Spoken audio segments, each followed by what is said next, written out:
오늘은 이 소통에 대해서 한 말씀 드리고 싶은 게 있어서 이 자리에 앉았습니다. 밤이 늦은 시간인데 시작하기 전에 갑작스레 그런 게 떠올라요. 우리 불교 경전 중에 부처님 제세시에 있었던 것만 경전을 듣는 게 아니라 기독교도 그 예수 전에도 경전이 있었고 예수 후에도 경전이 나오죠. 그런 것처럼 이 붓다 인멸시 인멸 뒤에도 경전이 생성이 되죠. 그 가장 대표적인 경전이 밀린다 방향일 거예요. 다른 말로는 밀린다 왕문경 또는 또 다른 말로는 나가세나 나가세나경 이렇게 명칭됩니다. 그게 어떤 내용이냐면 밀린다 왕과 이 나가세나 비구가 서로 불교에 대해서 이 토론한 내용들을 이 경전을 엮은 거예요. 엮은 것을 경전이라고 우리가 칭하는 거죠.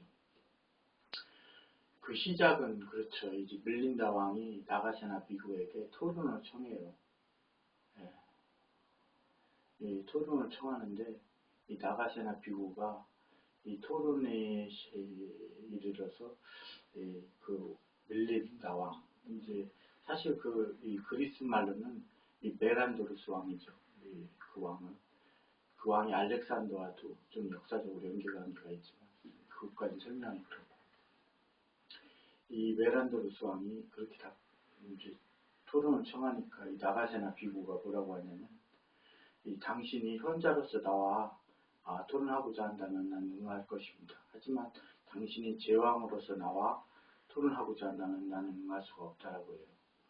그래서 이 메란도르스 왕이 곰곰이 생각해보니까 이게 무슨 뜻인지 모르겠잖아요. 그래서 물어봐요. 현자로서 토론한다는 것은 무엇이냐?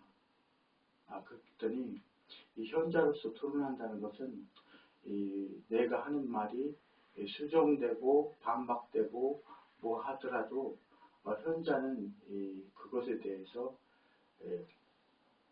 뭐라고 해야 되나? 그것에 대해서 성내지 않고 받아들일 수 있어야 된다고 하죠. 그런데 그러면은 제왕으로서 토론하는 것은 무엇이냐? 제왕은 자기가 한 가지 주장에 대해서 자기의 관념만 가지고 있고 상대를 받아들이는 마음이 없죠. 그렇기 때문에 자기의 뜻에 부합되지 않으면 상대를 억누르려고 하겠죠. 그게 바로 제왕적 토론이죠. 오늘 얘기하려고 하는 것은 이 소통의 한계입니다. 소통의 한계. 그래서 그 얘기를 한번 던져봤습니다. 사실 부처님 말고도 이 세상에는 많은 현자들이 있죠. 물론 부처님처럼 그렇게 상세하게 이렇게 말씀해 주시거나 그런 건 없어요. 대부분 어떤 하나의 뭐라고 해야 되나? 어떤 하나의 이런 거죠. 어떤 사상, 어떤 특정한 사상 이런 것들을 주장하거나 이런 것들은 있지만 전반적인 것에서 세세하게 부처님처럼 그렇게 말씀하시는 건 사실 없지만 그렇다 하더라도 특정한 분야에서 부처님과 같은 비슷한 견해를 가지신 분들은 많이 있어요. 우리가 흔히 알고 있는 중용이라는 주작이라고 해야 되나? 유학파의 누가만 잠깐 까먹었는데 하여튼 중용이라든가 그런 것들이 불교의 중도와 또 비슷해 보이잖아요. 사람들은 약간 헷갈려 하긴 해요. 또 그것도 그렇지만 이 그리스의 철학자인 헤라크레이토스인가 5세기, 6세기, 그러니까 기원전 6세기에서 5세기까지 산 사람인데 그 사람이 그랬거든요. 강물에 뛰어들어서 목욕하고 있는 사람에게 그 사람은 두 번 다시 그 강물에 목욕을 할 수가 없다라고 그래요. 똑같은 강물에 목욕을 할 수 없다고 얘기해요. 왜냐하면 강물은 흐르잖아요. 흐르는 강물이기 때문에 내가 목욕했던 물은 이미 없는 거죠. 그잖아요. 지나가 버렸잖아요. 그리고 또한 내 몸뚱이도 끊임없이 변화하죠. 내 몸뚱이도 마찬가지로 끊임없이 변화해요. 그래서 우리는 이것들을 설명하기 위해서 모순을 얘기할 수밖에 없다라는 그런 얘기를 해요. 이것은 이제 항상 하지 않음에 대한 그의 고찰이기도 해요. 근데 항상 하지 않음 하면은 우리의 이 불교에 있어서 무상이잖아요. 무상. 근데 그 견해와는 좀 다른 것들이 있죠. 사실 그 철학자들이라든가 유명한 그 성인이라는 분들도 다 마찬가지죠. 종교의 어떤 성인이라는 분들도 마찬가지고 삶을 계속 영위하기 위한 어떤 하나의 목적으로서 그게 대두되죠. 사람들을 현혹될 수밖에 없는 거예요. 왜? 내가 그 극단점에 도달하려면은 그것을 따라야 된다는 어떤 하나의 관점이 있기 때문에 불교는 약간 그것과는 궤를 달리하고 있죠. 이 불교에서는 이 세상을 그거는 극락도 마찬가지. 우리가 얘기하는 흔히 사람들이 얘기하는 극락, 더할 나위 없는 즐거움이라고 하죠. 극락도 마찬가지고 무엇도 마찬가지고 어떤 세상에 태어나도 마찬가지예요. 모든 것은 다 고해죠. 고통의 바다예요. 왜? 항상하지 않기 때문에. 항상하지 않기 때문에 고통이죠. 그것은. 그 고통으로부터 벗어날 것을 주문하거든요. 우리한테 간절하게 얘기하죠. 근데 불교가 약간 어떻게 보면 그래서 극단적으로 보일 수 있습니다. 왜냐면 너무 강하거든요. 요즘 날의 스님들은 좀 부드럽게 얘기하고 그렇지만 저 그거 별로 좋아하지 않아요. 왜?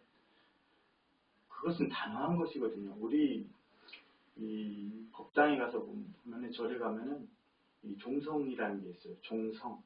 네, 종성이 있습니다. 종을 치면서 소리를 내요. 그때 그렇게 하거든요. 이제 그 저녁에 되면은 가장 먼저 나오는 게 운종성 번뇌단이거든요. 이 소리, 이 종소리를 들은 그 모든 사람들이 번뇌가 끊어지고 이렇게 딱 잘라서 이 강한 어투로 얘기해요. 불교에서는 항상. 그래서 이 다른 것들에 비해서는 이제 사람들을 현혹시키기에는 사실은 불교가 그다지 조금 부족하다고 할 수 있어요. 그렇기 때문에 이 절에 다니는 사람들조차도 그것을 벗어나지 못해요. 왜냐하면 부처님께서 말씀하신 것을 부다께서 말씀하신 것을 내가 따라야 되는데 우리의 욕망이 꺼지지 않았는데 그걸 따를 수가 있겠느냐. 그런 거죠. 하물며 이 불교 안에 그 많은 사상들이 들어와 있어요. 여러 가지 외도의 사상들이 있죠. 우리 사대를 주장하는 그것도 하나의 외도죠. 사대를 주장하는 외도가 뭐였냐면 우리가 쉽게 쓰지 말아야 될 말이라는 게 왜 그러냐면 그 사람들은 모든 사람들, 모든 물질은 이제 사대로 흩어진다. 그러고 나면 아무것도 없다라는 게 그 사람들의 주장이에요. 그렇기 때문에 그것들은 그렇게 따를 말이 아니에요. 그리고 또한 저는 그것에 대해서 반박도 할 수 있습니다. 사대에 대해서. 사대가 있다는 것에 대해서 반박할 수도 있어요. 하지만 지금 주제는 그거에 대해서 얘기하려는 건 아니니까.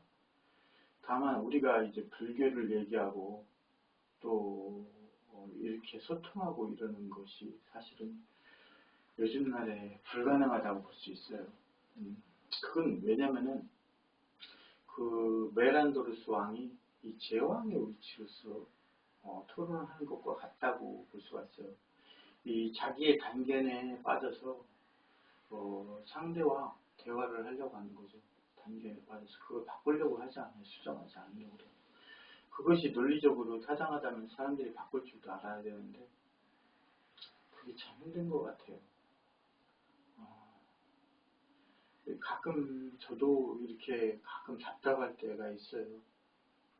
사실 그 답답하다는 것도 참 말이 안 되죠. 어떤 분이 저한테 그런 얘기 있어요. 그런 얘기를 하셨어요.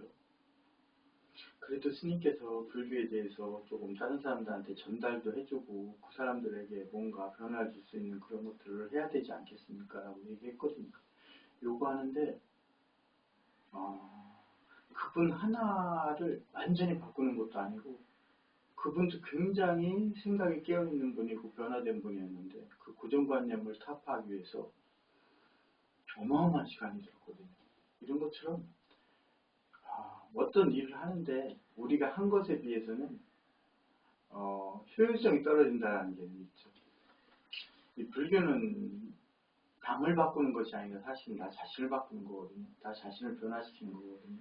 근데 정작 가장 핵심인 나를 바꾸는 것에는 내가 더 많은 것을 이제 시간을 투자하고 그것들에 열정을 가해야 되는데 그것에 비해서 밖을 바꾸는 것은 별로 그렇게 많은 기대치가 떨어진다는 거죠. 떨어진다는 거죠.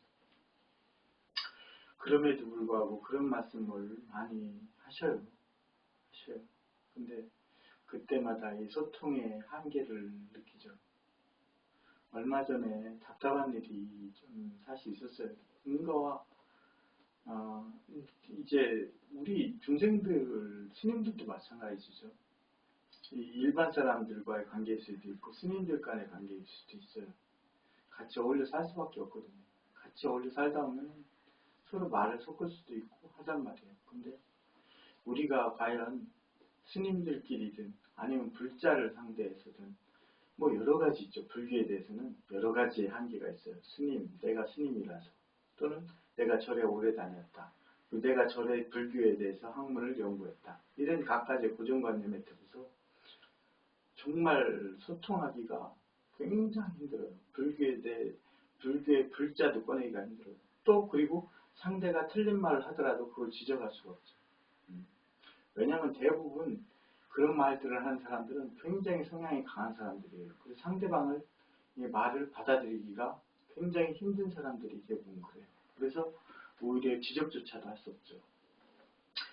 그런 데 대한 답답함이 사실 있었어요. 그래서 바람을 쐬러 잠깐 나갔다가 이렇게 돌다가 내가 불교에 대해서 누군가 막 얘기해보고 싶은 거야. 근데 내가 막상 스님들한테 좀 전화기를 들고 다니잖아요. 지금 찍고 있는 것도 전화기고. 근데 그 전화기로 누군가한테 전화해서 그 불교에 대해서 딱 얘기하고 싶었는데 없는 거야. 하나도 없어. 불교에 대해서 터놓고서 이렇게 서로 토의할 만한 그런 사람들이 없는 거예요. 막막하더라고요. 앞이 캄캄하더라고요. 물론 앞서 말씀드렸듯이 불교는 자신을 변화시키는 종교예요. 타를 변화시키는 건 아니죠. 다만 우리가 이 정도로 누군가도 소통을 하기에 정말 힘든 이 시점을 살았다. 마찬가지로 부처님께서 그때도 그랬는데 지금 이쯤에 나타나셔서 부처님께서 말씀하신다 하더라도 앞에서는 수긍하겠지만 갈릴리오처럼 뒤로 가서는 그래도 지구는 돈다 이렇게 얘기할 수도 있는 거죠. 그게 논리적으로 갈릴레오가 틀렸다는 얘기가 아니라 비유를 들자면 갈릴레오를 비유할 수 있는 거죠. 그래도 지구는 돌고 있다 이렇게 얘기할 수 있는 거죠. 그런 것처럼 사람들이 그래도 당장 살아야 되는데 뭐 해야 되는데 라면서 많은 부분에서 그걸 봐야되기 힘들었을 겁니다. 그것들이 불교적으로 가장 우매한 대표적인 게 뭐냐면 카우샴비라는 지역이 있어요. 사람들이 잘못 알고 있는 부분이 있는데 이 인도의 그 당시에 가장 큰 나라는 이 판칠라와 쿠르였어요. 그리고 우리가 경전에서 흔히 등장하는 마가다와 코살라는 조금 그보다 작은 나라였죠. 그리고 쿠르와 판칠라는 우리가 흔히 힌두교의 원류인 이 브라만 계급 있잖아요. 브라만. 이 브라만 사상을 근간으로 해 세워진 나라예요. 그 두 나라가. 판칠라와 쿠르. 쿠르가 우리 쪽에 있죠. 아프가니스탄 그쪽까지 아웃인지요. 판칠라는 이제 바라나시 거기까지 내려오죠. 근데 하여튼 이 판칠라에 그러니까 바라나시 강에서 250km 그러니까 이 붓다께서 깨달으신 붓다가에서 거의 500km 정도 떨어진 곳에 수행처가 있었어요. 카우샴비. 거기가 카우샴비입니다. 이 카우샴비에서 아주 제자들이 붓다께서 경전에 쓰이신 것만으로 경전이라는 것은 무엇이냐면은 부처님께서 말씀하신 것은 맞아요. 맞지만 그렇게 얘기하면 답이 안 돼요. 부처님께서 말씀하신 걸 들은 사람들이 온 거죠. 자기들이 들은 거죠. 부처님께서 말씀하신 걸 직접 기록한 게 아니라 부처님께서 말씀하시는 동시에 기록된 게 아니라 그 붓다의 제자들이 그 들은 것들을 모아가지고 경전을 암송한 거죠. 하여튼 그 수많은 가르침을 주고 진리를 말씀하셨는데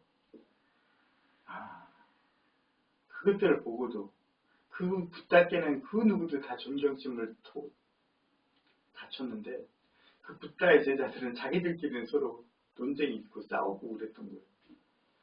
그래서 붓다께서 그 제자들을 다 버리고 떠납니다. 판칠라라는 지역에서. 그래서 카오샹디라는 지역에서.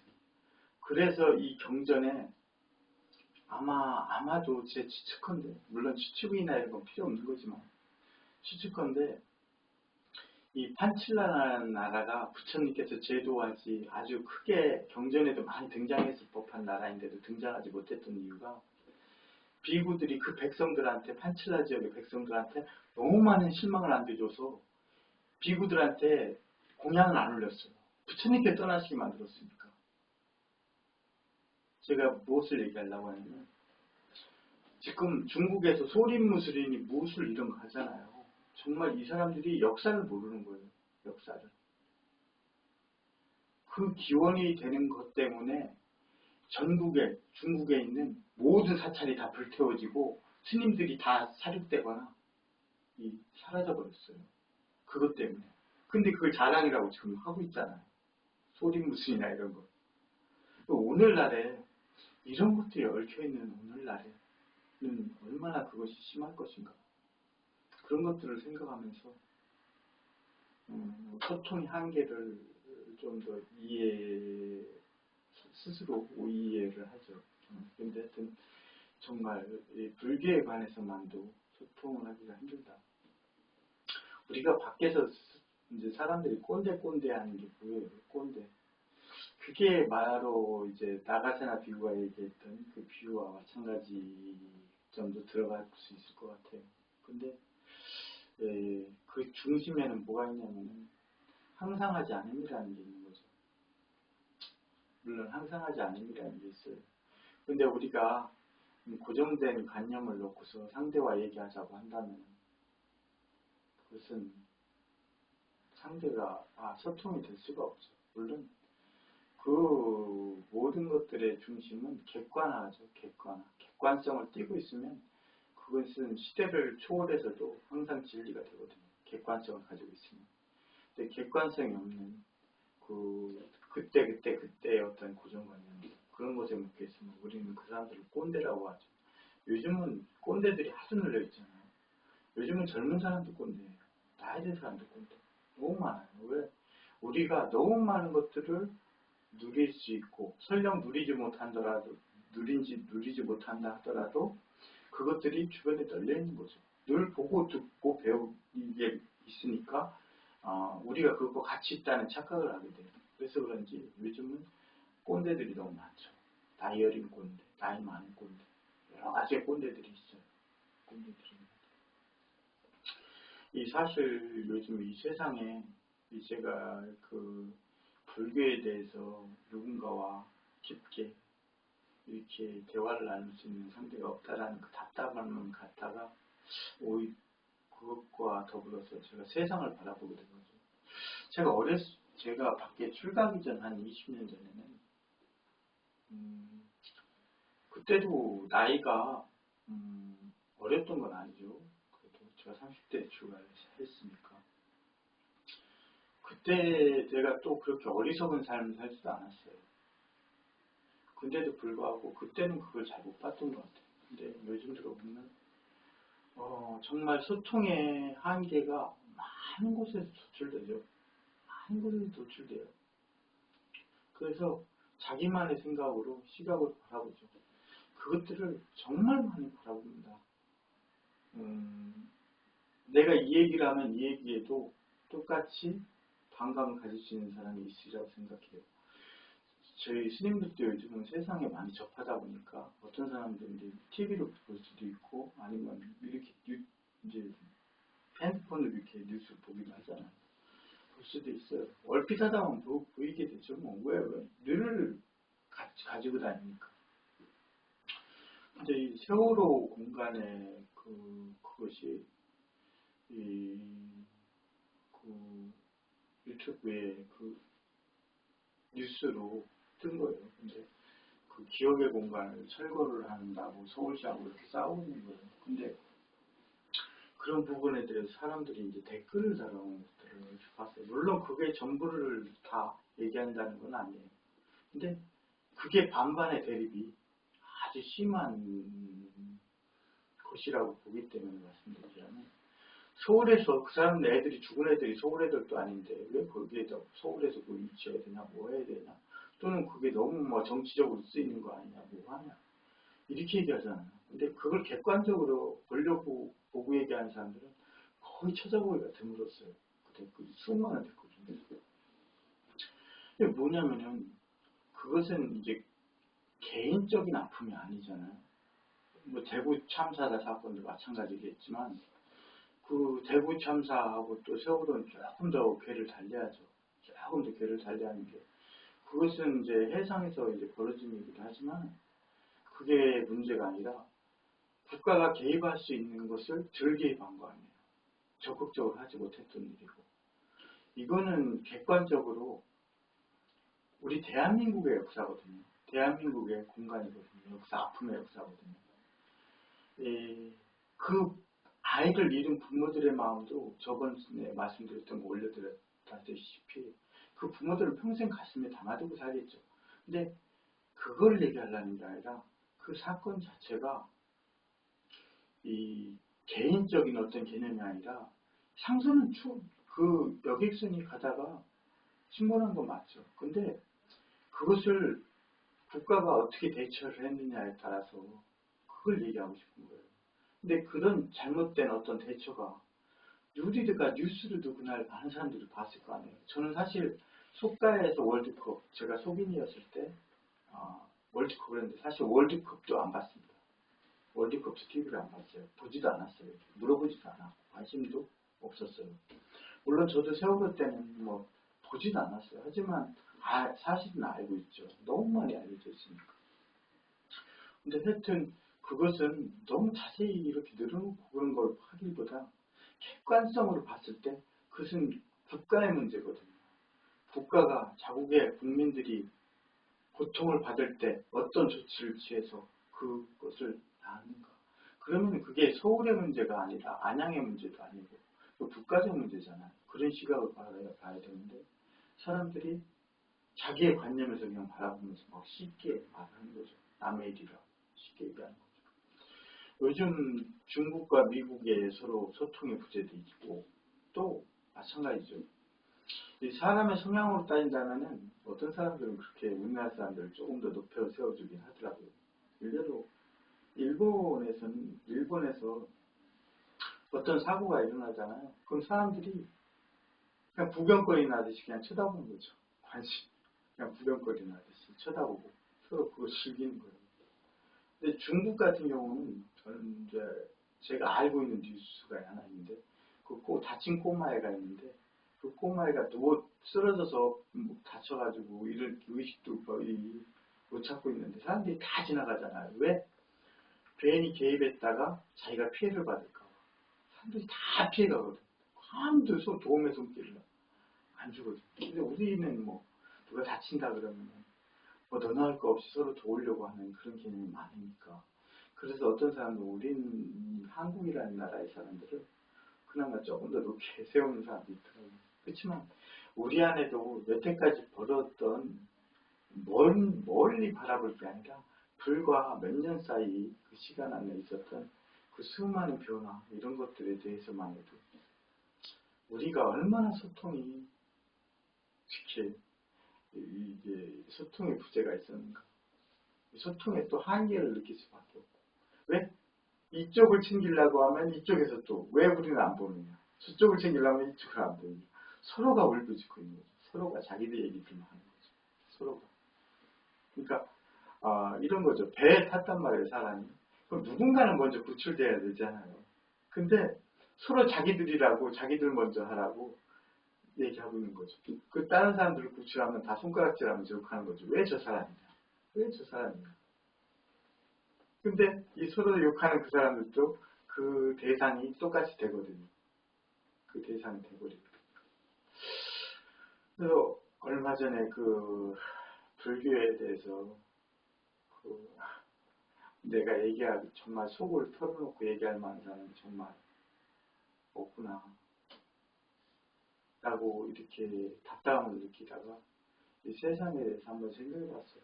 그래서 오늘 우리 사회가 단지 한국이라는 나라뿐만 아니라 그 어느 나라도 다 마찬가지 전 세계가 얼마나 소통 부재 속에 살았는가 그것을 보면서 자기의 삶 또한 사실 모든 것은 항상 사람들이 그러잖아요. 내가 회계사든지 뭐 판사든지 검사든지 되고 싶잖아요.